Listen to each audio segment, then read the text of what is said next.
జై గురుదత్త. అందరికీ సౌందర్యలహరి 10వ శ్లోకం అర్థం కూడా.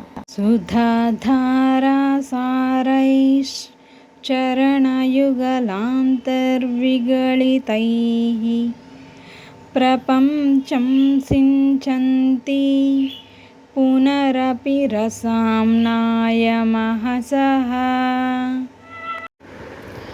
అవాప్య స్వాం భూమిం భుజగనిభమధ్యుష్టవలయం స్వమాత్మానం కృత్వా స్వపిశికులకుండే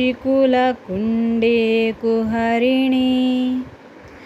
ఇప్పుడు ఈ శ్లోకానికి అర్థం తెలుసుకుందాం.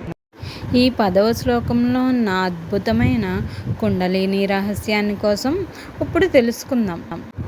అమ్మవారి పాదాల నుండి అమృతధారలు ప్రవహించి ప్రపంచానికి జీవశక్తిని ప్రసాదిస్తాయని ఈ శ్లోకం చెబుతుంది. అంటే మన జీవితము, మన శక్తి, మన చైతన్యము అన్నీ అమ్మవారి అనుగ్రహమే.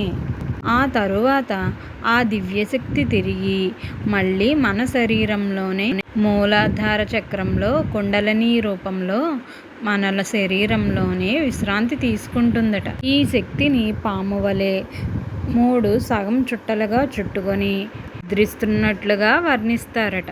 ఇది సాధారణ శక్తి కాదు, అపారమైన ఆధ్యాత్మిక శక్తి. యోగం, ధ్యానం, భక్తి, గురుకృప ద్వారా ఈ శక్తిని మేల్కొన్నప్పుడు మనలోని జ్ఞానం, ప్రశాంతత, ఆత్మ సాక్షాత్కారం క్రమంగా వికసిస్తాయట. ఈ శ్లోకం మనకు ఒక గొప్ప సందేశాన్ని ప్రసాదిస్తుంది.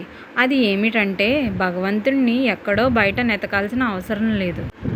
ఆ దివ్యశక్తి మన మనస్సులోనే ఉంది. దానిని మేల్కొల్పేది సత్కర్మలు, ధర్మం, ధ్యానం మరియు భక్తి.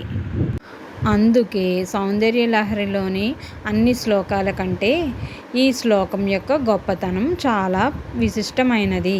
ఇలాంటి మరిన్ని వీడియోస్ కోసం మా పేజ్ని లైక్ చేయండి, షేర్ చేయండి, సబ్స్క్రైబ్ చేయండి.